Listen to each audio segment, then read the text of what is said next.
Assalamualaikum, selamat datang kembali di Ngobrol bareng Bu Evi.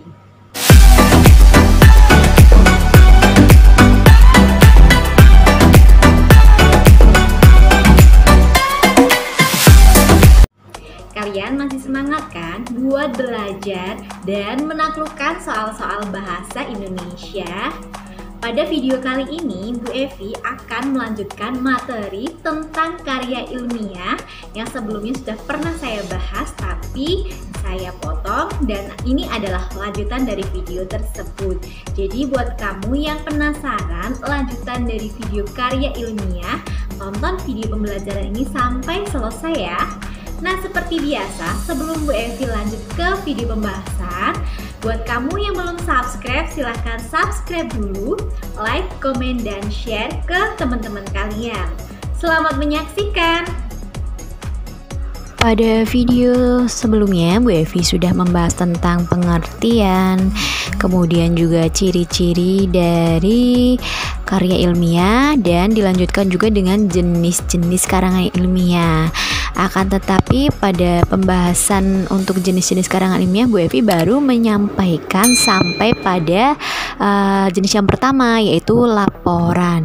Dan di dalamnya juga masih ingat kan ya, masih ada jenis-jenis laporan seperti halnya laporan resensi atau laporan buku, kemudian ada laporan wawancara, laporan hasil diskusi, kemudian laporan perjalanan, laporan kegiatan, dan sebagainya. Nah, pada video kali ini Bu Evi akan melanjutkan pembahasan mengenai karya ilmiah dimulai dari jenis-jenis karangan ilmiah yang sempat tertunda kemarin. Jadi kita saksikan ya, jangan di skip.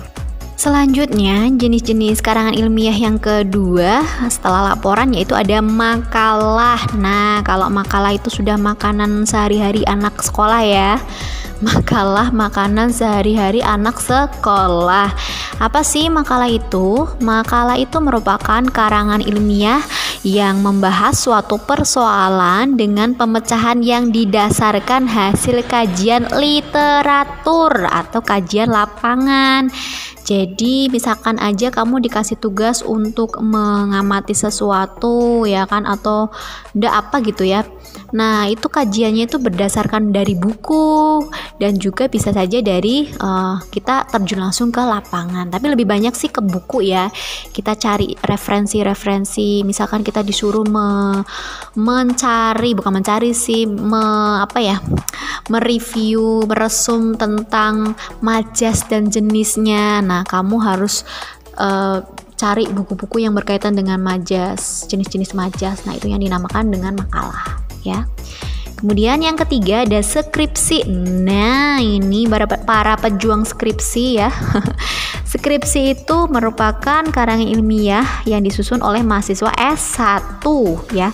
Ingat ya, S1 untuk menyelesaikan pendidikannya. Jadi ketika kamu kuliah mau jadi sarjana, syaratnya harus bisa menyelesaikan skripsi. Nah, tuh ya, skripsi itu menurut saya gampang atau susah sih ya?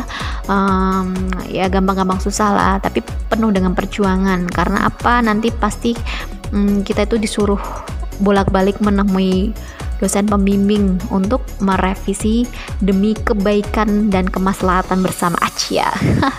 Pokoknya nanti deh, kalau yang misalkan aja kamu sudah lulus SMA atau SMK ya, masih sekolah saat ini, kalau mau menjadi sarjana, nah itu salah satu fase yang harus kamu lalui adalah menyelesaikan skripsi. Terus yang keempat ada tesis. Nah, tesis sama nih untuk memperoleh gelar master atau magister oleh mahasiswa S1 lagi, S2 atau pasca sarjana gitu. Nah, kemudian yang terakhir ada disertasi. Disertasi itu sama untuk mendapatkan gelar doktor. Nah, gelar doktor itu harus ditempuh oleh mahasiswa S3 ya. Tadi kalau S1 itu skripsi, S2 tesis, S3 disertasi. Nah, info buat kamu, untuk gelar doktor itu adalah gelar akademik tertinggi yang diberikan suatu perguruan tinggi. Nah, itu tadi jenis-jenis karangan ilmiah. Masih lanjut ya. Berikutnya kita membahas tentang bentuk-bentuk penyajian karya ilmiah. Ada 3 bentuk sih ya. Nah, catatan buat kamu boleh sama dengan saya seperti ini bentuknya. Bisa juga ambil dari sumber lain ya. Jadi bebas, saya mah bebas ya, terserah. Karena tentunya antara bentuk satu dengan bentuk yang lain tuh beda pasti antara guru satu dengan guru yang lainnya. Jadi silahkan bagi yang mau mengikuti atau melihat menjiplak bentuk ini boleh, sumber lain juga boleh, bebas karena ilmu itu tidak terbatas ya. Yang pertama ada bentuk populer. Nah, untuk bentuk populer ini tuh ciri-cirinya ya.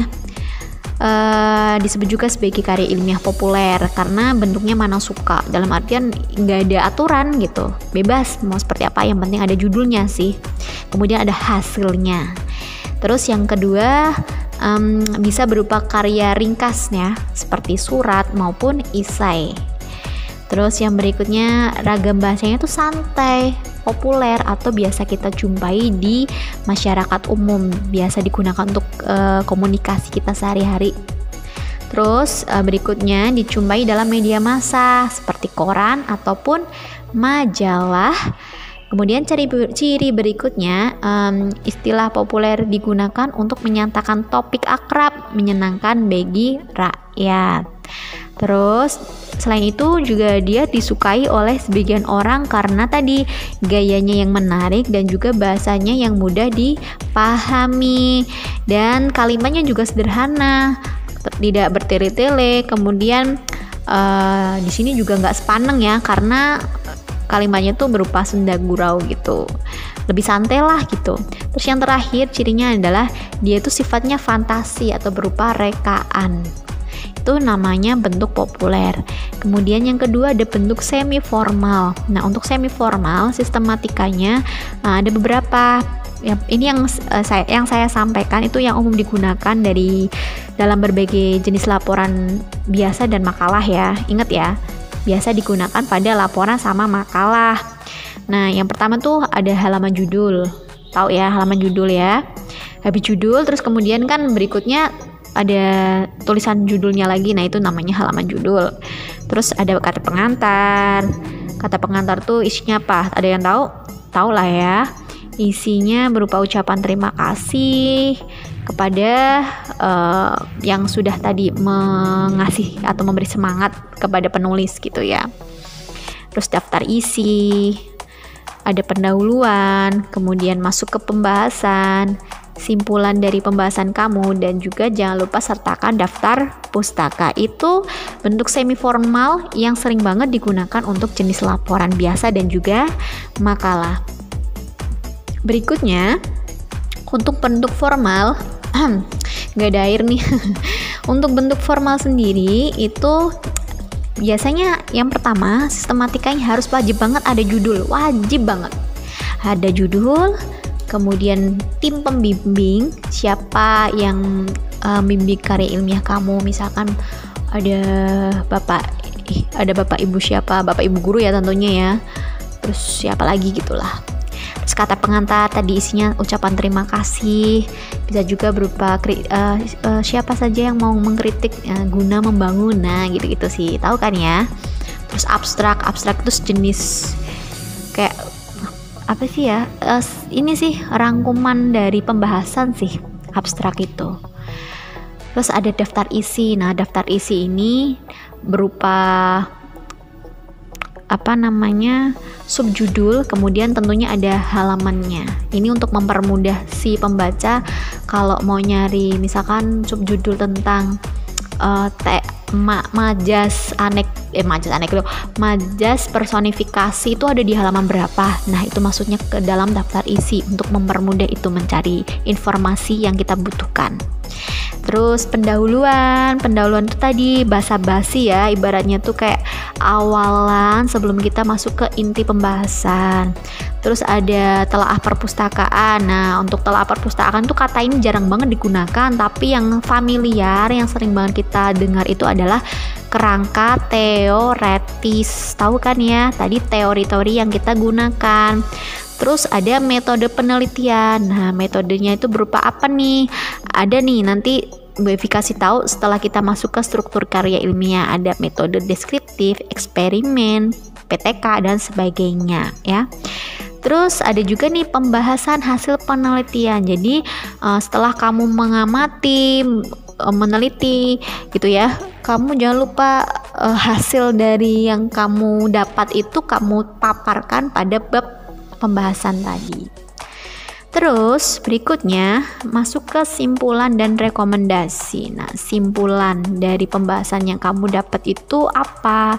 Oh, misalkan kamu tadi meneliti tentang kecambah misal ya, melalui 3 media tanam. Yang pertama itu media tanam tanah, air, dan juga kapas. Nah, dari ketiga media tersebut ternyata didapatkanlah dalam waktu yang sama ya, mulai dari penanaman sampai dalam waktu 2 minggu, dalam waktu yang sama ya pokoknya ya, didapatlah bahwa dengan media air misalkan lebih kecambah lebih bagus perkembangannya dibandingkan media tanam yang lain, misalkan saja seperti itu. Jadi kamu sampaikan simpulannya.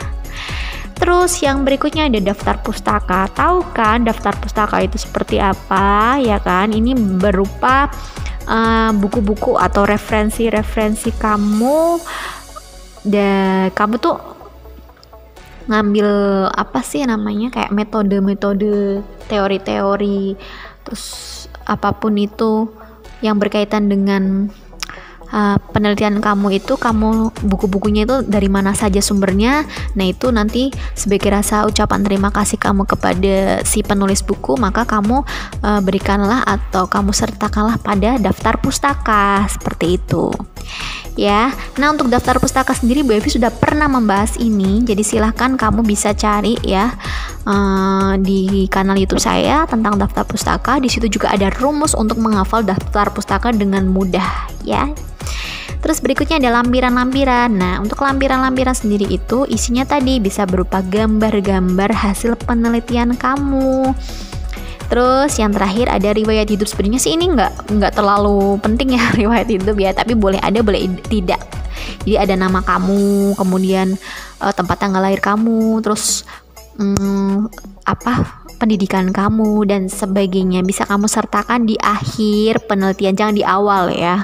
Kalau di awal tuh namanya judul. Oke, itu tadi bentuk dari karya ilmiah yang formal. Selanjutnya masuk ke pembahasan berikutnya adalah struktur karya ilmiah. Nah, sekali lagi Bu Evi tidak mengharuskan kamu mengikuti apa yang saya sampaikan untuk struktur karya ilmiah, karena dari berbagai sumber bisa saja berbeda ya. Jadi mana suka kamu, yang mau kamu pilih yang mana gitu ya. Yang pertama wajib banget harus ada judul. Nah, cara penulisan judul juga saya sudah pernah membuat video pembelajaran tentang penulisan judul yang baik dan benar. Silakan kamu bisa searching, bisa cari di kanal YouTube saya. Oke, berikutnya pendahuluan. Nah, untuk pendahuluan itu tadi mencangkup latar belakang masalah, kemudian pembatasan masalah, rumusan, tujuan, dan juga manfaat atau kegunaan dari penelitian itu. Nah, untuk latar belakang masalah tuh biasanya tuh menguraikan tentang alasan timbulnya masalah dan pentingnya untuk dibahas. Kenapa sih kamu membahas ini gitu, nggak yang lain? Nah, kamu jabarkan pada latar belakang ini. Kemudian masalah ya, pembatasan masalah ini hal-hal yang perlu kamu pecahkan gitu ya. Ini biasanya itu dalam bentuk pertanyaan, mengapa dan bagaimana gitu ya. Mengapa perlu media tanam tanah, air, dan juga kapas dalam menanam tauge misalkan saja seperti itu. Nah, berikutnya ada tujuan. Nah, tujuan itu merupakan jawaban dari permasalahan tadi gitu. Misalkan masalah yang kamu angkat itu ada 3. Jadi tujuannya pun harus ada 3, tidak boleh lebih dari 3, ya kan? Jadi harus imbang gitu. Kalau masalahnya 2 berarti tujuannya juga harus ada 2. Karena tadi tujuan itu merupakan jawaban dari permasalahan. Yang berikutnya ada manfaat. Nah, manfaat itu merupakan kegunaannya bagi masyarakat dan lainnya gitu. Oke. Berikutnya kerangka teoretis atau kerangka teoris ya. Nah, kerangka teoretis itu berisi pengidentifikasian berbagai teori yang relevan. Nah, jadi isinya cuma teori-teori gitu. Terus perlu dilakukan pengkajian terhadap penelitian terdahulu untuk menambah wawasan. Kan tentu ya, misalkan enggak cuma kamu aja yang sudah meneliti yang meneliti tentang kecambah. Pasti ada orang-orang yang meneliti tentang kecambah sebelum kamu. Nah, makanya gunanya kerangka teoretis itu sebagai kajian terhadap peneliti sebelum kamu gitu. Terus berikutnya yang keempat ada metodologi penelitian. Nah, ini yang tadi saya singgung di awal ya. Untuk metode penelitian itu adalah prosedur atau tahap-tahap penelitian. Nah, jenisnya tuh ada banyak. Ada metode deskriptif, ada eksperimen, dan juga ada PTK atau penelitian kelas. Untuk deskriptif itu hanya menggambarkan fakta-fakta secara apa adanya tanpa perlakuan apapun. Nah, cuma menggambarkan saja gitu pakai kata-kata gitu. Nah, kalau eksperimen itu tadi ada ada uji cobanya. Uji coba misalkan ini biasanya tuh anak biologi apa IPA sih ya, fisika ya, apa kimia gitu, kimia. Nah, di laboratorium misalkan aja uji coba, kalau objeknya itu tikus biasanya kan, tikus kalau nggak katak dikasih jamu apa, misalkan reaksinya seperti apa. Kalau misalkan dikasih minum jeruk, reaksinya gimana. Nah, itu namanya eksperimen atau uji coba. Terus yang berikutnya ada metode kelas, penelitian kelas. Nah, ini berarti dilakukan di dalam kelas dan biasanya objeknya itu adalah siswa atau murid ya. Ini untuk Bapak Ibu guru biasanya. Sudah, masuk ke struktur yang berikutnya, ada pembahasan. Nah, tahu ya, pembahasan itu tadi isinya pemaparan tentang hasil karya ilmiah kamu. Data-data yang kamu peroleh melalui pengamatan, wawancara, dan juga sebagainya itu kamu ungkapkan di situ. Dan tentunya untuk untuk membuat percaya orang-orang atau pembaca itu harus kamu lengkapi juga, bisa juga dengan grafik maupun tabel gitu ya. Nah, yang keenam ada simpulan dan saran. Tadi berarti secara garis besar isi dari karya ilmiah kamu itu apa, kamu jabarkan. Dan yang terakhir ada daftar pustaka. Tadi sebagai sumber-sumber dari penelitian kamu, sumber-sumbernya itu kamu dapat dari mana. Nah, kamu sampaikan pada daftar pustaka. Itu tadi struktur dari karya ilmiah. Pembahasan berikutnya adalah kaidah kebahasaan karya ilmiah. Ada 4. Yang pertama itu bersifat objektif, jadi harus apa adanya sesuai dengan kenyataan, tidak boleh dibuat-buat ya. Kemudian tidak boleh berpihak ya. Kemudian yang kedua itu adalah kata gantinya bersifat umum. Nah, kata gantinya itu bersifat umum, misalkan saja penulis, peneliti. Jadi bukan saya, gue, aku, kamu, itu enggak, tapi penulis, peneliti. Kemudian yang ketiga, memerlukan kelugasan dalam pembahasannya. Jadi harus sejelas mungkin pembahasannya, to the point, tidak boleh berbelit-belit seperti itu. Kemudian yang terakhir, ragam bahasa yang digunakan harus lugas dan bermakna denotatif. Nah, denotatif tahu kan artinya? Denotatif itu tadi makna yang sebenarnya.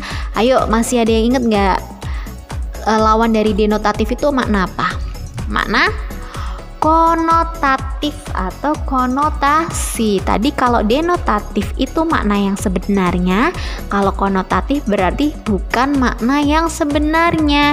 Contoh misalkan saja kata meja hijau. Nah, dilihat dari segi makna denotatif, maka artinya adalah meja yang berwarna hijau. Sedangkan jika dilihat dari segi makna konotatif, maka artinya adalah pengadilan. Nah, itu ya makna konotasi dan makna denotasi. Itu tadi kaidah kebahasaan dari karya ilmiah. Itu tadi pembahasan lanjutan tentang karya ilmiah. Gimana? Kalian sudah paham kan? Dan tentunya tidak lagi bingung mengenai apa itu karya ilmiah dan berbagai jenisnya. Seperti biasa, sebelum Bu Evi akhiri video pembelajaran kali ini, buat kalian yang mau diskusi ataupun tanya-tanya tentang materi bahasa Indonesia, bahkan mau request tentang materi bahasa Indonesia lainnya, bisa banget dengan cara komen pada kolom komentar atau DM via Instagram yang sudah Bu Evi cantumkan pada description. Saya cukupkan video pembelajaran pada kali ini. Terima kasih. Wassalamualaikum warahmatullahi wabarakatuh.